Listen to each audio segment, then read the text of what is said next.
principiile de bază ale influențării, dar aici vreau să vă întreb ceva. Aveți prieteni, da? Da. Ok. Cum se face că sunteți singuri aici, în afară de Oana și Laura care muncesc împreună și nu au ce să facă, ce vreau să vin amândouă, de ce sunteți singuri aici? Adică credeți că prietenii voștri sunt lângă voi, nu sunt lângă voi? Cum simțiți relația de prietenie? Zicem cu, puneți-vă în minte unul de prietenii voștri buni. Adică de ce nu voi în această seară? Încerc să vă bulversez un pic. Pentru că nu i-am vorbit. Nu le-am vorbit. Eu, în orice caz, nu le-am vorbit dinainte. Am înțeles. Deci tu zici că nu ai spus, nu avea cum să vină. Cristina le-a zis și tot n-a vrut să vină. Ei, acolo sunt și domenii diferite. Nu e importanță. Prietenii noștri, de ce să nu fie lângă noi? Da. Nu, Am doar avut încerc să o putere de influențare. Ok. Vreau doar să vă arăt cât de ușor puteți fi influențați. Doar de context. Și vă pun reclama asta la bere, dacă tot a fost... Sper să-i placă. Am închis-o? Nu. Ok. Mă lași sau nu mă lași? Da, știu. O știu foarte tare. Adică nu cu Ana. Da, o știu. You gonna say yes tonight? We put some friends to the test.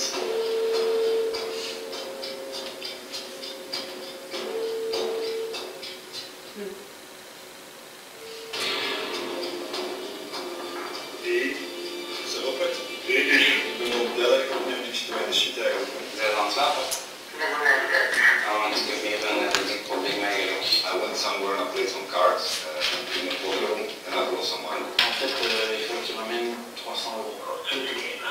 Ja, zeker, ik wil dat laten staan. You need to bring me the money because they're gonna do it. As is an in-between. Je ne vraiment pas bébé.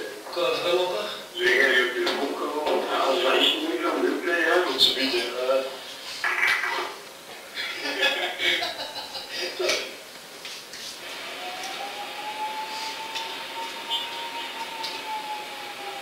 Cool game. Go for it.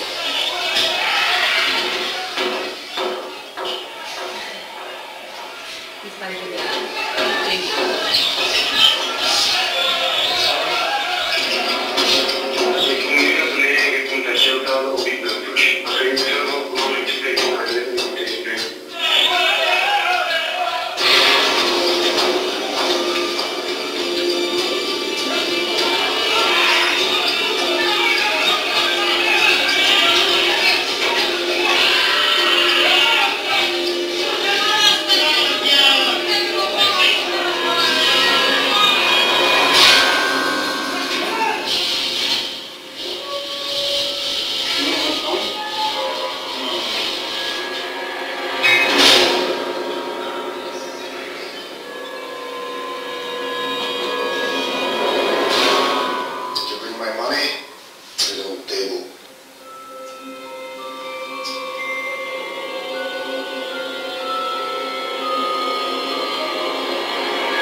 care mi-a plăcut foarte mult, sper că și vouă v-a plăcut. Contează foarte mult în ce context vrei să pui lucrurile să se întâmple.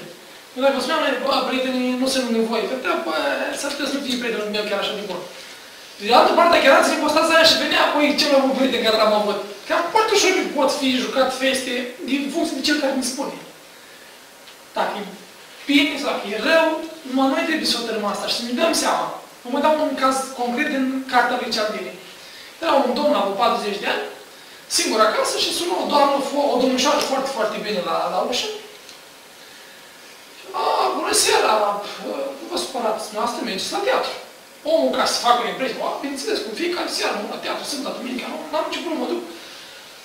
Ok, dar la sală mergeți, păi, doamne, vedeți cum la domnișoară, zic, mă duc și la sală, și acolo. Dar la cinema, păi, eu cum să nu am început? Cu gândul să o impresioneze pe domnișoara Sfinte. Ok, atunci cumpărați un voucher care vă dă 20% la toate astea. Și închis gura. Nu puteți să-mi spună nu, pentru că deja au validat și au creat un context l-a făcut public. Deci eu în fața voastră spun că, băi, sunt cel mai bun la, nu știu, jucat poker. Probabil că într-un context nu pot să mă eschivez că de fapt nu știu să joc. Așa și eu. Adică s-ar putea să fim forțați din context. Știi, cel care e în fața noastră să face niște lucruri care în mod normal nu le-am face. Știi, să fim foarte atenți la acestea. Și am lăsat de noi câteva principii de bază ale influențării și am pus 7. Unul din ele ar fi atenție la răspuns. Dacă eu vă comunic ceva, iar răspunsul pe care îl primesc nu e cel la care eu mă aștept, înseamnă că nu am comunicat suficient de clar. Adică nu este vina voastră că nu că eu n-am reușit să... Adică eu n-am reușit să vă dau ghidajul spre care să mergeți. Nu e vina audienței că nu mi-a răspuns ceea ce vreau eu sau... Orice persoană este influențabilă. Da, absolut orice persoană este influențabilă. Că vorbim de bani, că vorbim de, nu știu, alte lucruri care de funcții, vorbim de, nu știu, un număr mai mare de cunoștințe și așa mai departe, ceva ne influențează și ne motivează totodată. Așa că trebuie să găsim, exact cum spunea și Viorel, aflăm ce cu persoana respectivă, ce îi place, cu ce o putem noi influența. Dacă cineva din mediul lui, din cadrul lui de prieten mă poate recomanda, în mod sigur, intrarea mea va fi mult mai ușoară. Asta o folosesc, de asta v-am și spus-o. Influențarea este un proces, nu un eveniment. Nu puteți susține acum un speech de 20 de minute sau să vorbiți 20 de minute cu cineva și că ați influențat. S-ar putea să nu vă crede, s-ar putea să nu fi livrat foarte bine mesajul. Nu-i musai să fie odată din prima, doar să fiți consecvenți, să lucrați. Reluați discuția, reluați subiectul până vedeți că celălalt a înțeles ceea ce vreți voi să spuneți. Ce vă spuneam și la început de încredere și entuziasm. Nu știu de ce e și de aici, cred că l-am. Încredere și entuziasm. Contează cantitatea de... Nu avem aici. Contează cantitatea de încredere pe care tu o arăți și de entuziasm. S-ar putea ca nu pot să vă dau de încredere în sine, nu pot să zic veniți la cursul meu, este cel mai curs. Vă învăț să vorbiți în public, o să ajungeți oameni departe, o să fiți bine. Nu pot, trebuie să ziți, ok, vom fi numărul 1 și chiar vom fi numărul 1.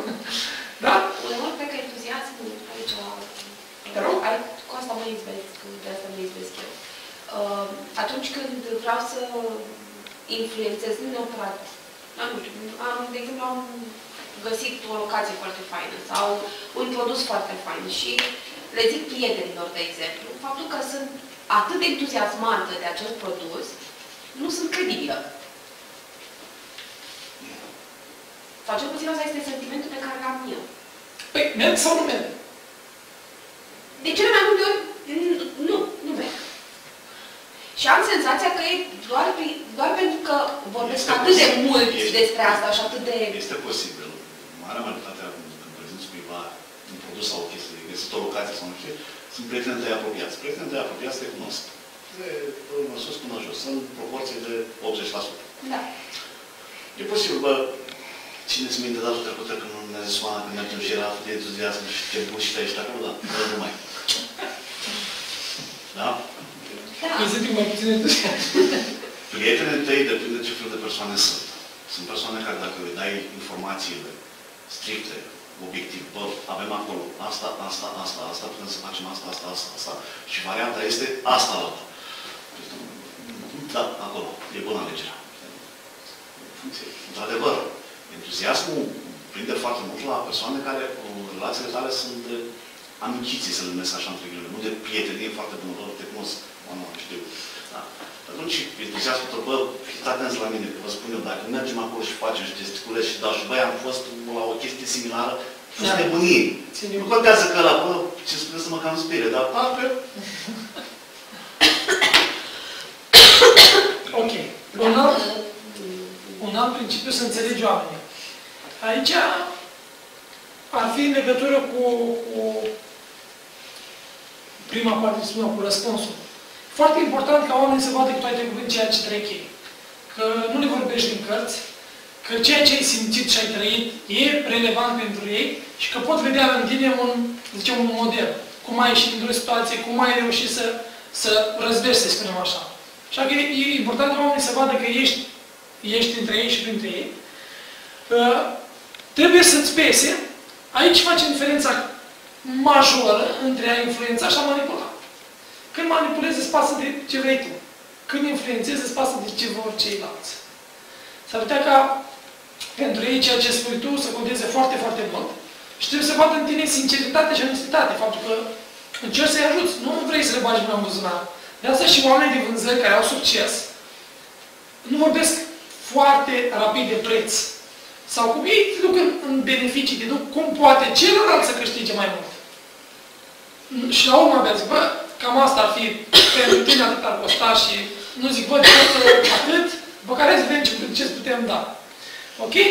Și al 7-lea principiu, influențează sau de fi influențat, e simplu. Dacă tu alegi să fii influențat, toți te vor influența. Și eu recunosc că mă aflu de foarte multe ori în această situație. Mă influențează toată lumea. Da, absolut toată lumea. Dacă Matei e supărat, sunt și eu supărat. Dacă îmi zice cineva că nu e bine să porți tricou, mi-au cămașă. Dacă cineva zice că nu e bine să porți cămașă, mi-au tricou. Da? Trebuie să îți dai seama. Dacă tu te vei lua pe ceilalți, așa vei trăi viața. Dacă vrei tu să influențezi ceilalți, și-a luat el cămașa, hai să mi-au și eu că înseamnă că ăsta e trendul, ceilalți vor fi influențați de tine. Păi și dacă te influențează în bine? Tot te-au influențat. Dar tot se vorbi în bine, nu e rău, nimic. Ok. Dar cât e asumat, probabil că e ok. Asumat? Asumat? Adică ți-ai asumat și repercusiuni. Păi da, ok, pun cămașă, rezistă ăsta să pun cămașă. Nu mai durează mult. Îmi iau cămașă, nu dar și un merg, pentru că dacă tot pun cămașă, măcar și un mă duc. Da, ține bine. Deci am fost la o... Și ești sigur în cămașă. Da, am fost. Și eram sigur în cămașă. Băi, ce în cămașă? Așa am uitat. Ok, vreau să facem un exercițiu și o să ne împărțim în 3. Ca să fie mai provocator așa. Dacă vreți, Constantin, Cristina, Laura cu Liliana și Viorel cu Asta, rog să mă ajut cu Ana. Și eu prezint 3 tipuri de a influența. Și fiecare dintre voi vreau să găsiți o situație în care puteți adapta acest lucru. Da? Primul se numește da după da. Să folosești de fiecare dată principiul din fața ta, n-are nicio treabă. Nici nu vrea să te asculti, e nervos, cum spuneai, te dea afară din prima. Cum folosești? Îi dai niște întrebări general valabile, la care el se răspunde cu da. Și sunteți ocupat astăzi, nu? Exact cum era. Da. Înseamnă că aveți foarte multă treabă. Da. Și îl forțezi să spună de câteva ori da, până el se dea să spună da. Păi și vreți să-mi dați comandă. Nu să spună nu, că nu e fire să spună nu. O să spună da. Bine, nu cu rată de succes 100%, sau putea să fie nebun, bă, du-te de aici, ce faci? Dar forțându-i astfel, conducându-l în ideea asta să spună da, s-ar putea să scăpe un dar și să nu mai aibă care de întors. Cam asta însemna da după da. Ușa tândită în nas. Ușa tândită în nas e în felul următor. Eu vreau să vă cer vouă, să susțineți toți acum, să cântați împreună, am o căsuță mică, așa și așa. O chestie care sunt convins că poate nu o să o faceți, da? Și voi, vă rog frumos, vă ridicați în cer, să cântați toți în cor, am o căsuță mică, așa și așa. O să vă, dar nu, chiar nu e cadru, chiar nu... Ei, dacă tot m-ați refuzat, și îmi pare rău că m-ați refuzat, eu sunt profund afectat și așa mai departe, hai să ținem în fiecare câte un discurs de 3 minute, care de fapt era părința mea inițială. Vă cer ceva care știu că nu o să-mi dați niciodată și în voi naște senzația de păreri de rău. Și când într-un fel nu sunteți datori. Asta e efectul pentru celălalt. Exemplu era foarte bine ilustrat de bani. Dacă tu vrei să ceri bani cuiva, zicem, 100 de lei. Deci vreau să ceri, te rog 500 de lei. Bă, dar n-am, dă-mi măcar 100. Și o să dă să dea. Pentru că se fie rușine să nu-ți dea. Și o să consideri că deja te-ai refuzat o dată și e foarte greu să te refuzi și a doua oră. Iar diversiunea, asta mi-a plăcut cel mai mult. În cadrul unei negocieri, aduc 2-3 elemente care n-au ce căuta acolo și negociază grăsești. De exemplu, tu vrei să negociezi în termen de plată de 60 de zile. De altă parte, vrei ca o comandă minimă să fie de, dau și un exemplu, 2000 de lei, deși nu-i musai. Și insisti cu comanda asta de 2000 de lei și termen de plată de 60 de zile. Zici, bă, nu, musai asta. Și te duci până în momentul în care negocierea se blochează. Că ăla nu o să vrea să dea drumul, nu o să vrea să dea drumul și aia e. Și ca să rupi viața, spui, ok, uite bă, nu-ți mai cer 2000 de lei, dăm doar 300, dar acceptă și tu termenul de plată. Deci tu n-aveai niciodată în cap să-i cer în comandă minim 2000 de lei. Pur și simplu când renunți la ceva, eu nu sunt obligat să dea și drumul la ceva. Era, de exemplu, cei de la Sony care au cumpărat partea de filme. Ei nu puteau să participe la licitații pentru că erau în contact încă o lună cu Warner Brothers.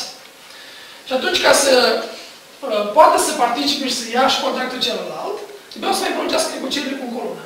Și s-au dus cu 3 clauze, din care 2 erau inventate, și au ținut toată noaptea negocierile. Și așa dimineața au zis, bă, tu ne renunțăm la asta, renunțăm și la asta, dar voi păstrați asta cu, mai dați-ne o lună ca să putem să... Și au acceptat. Ideea e că astea sunt metode de influență pe care putem aplica în business, destul de ușor. Problema e să nu știi și ceilalți de ei. Sau dacă vedeți că ceilalți le folosesc, să știm cum să de contra care. Ok, haideți să vedem cine și cum vrea să aplice. Luați voi dat după Dan, tu și Constantin, și vă gândiți într-un exemplu cu care puteți să-mi dați în viața reală. Ai zis că ești... Pune la tine în business, vezi cum ai putea să-l scoți. Laura și Lilia aveți un jat întită în nas, da? Și Viorel și Oana diversiune. 5 minute maxim. Cu mențiunea că am fost cobai la toate înainte, dar Ovidiu face teste mediu. Ia mă, și bani, era exact. Poți să-i pune față. Suntem aici. Da, sunteți. Adică să gândim o situație similară. Da, o situație, tu poți să practici treaba asta. Face aproape sigur tot. Vrei să câștigi ceva? Ce să zic? Eu nu prea știu ce să zic de la asta.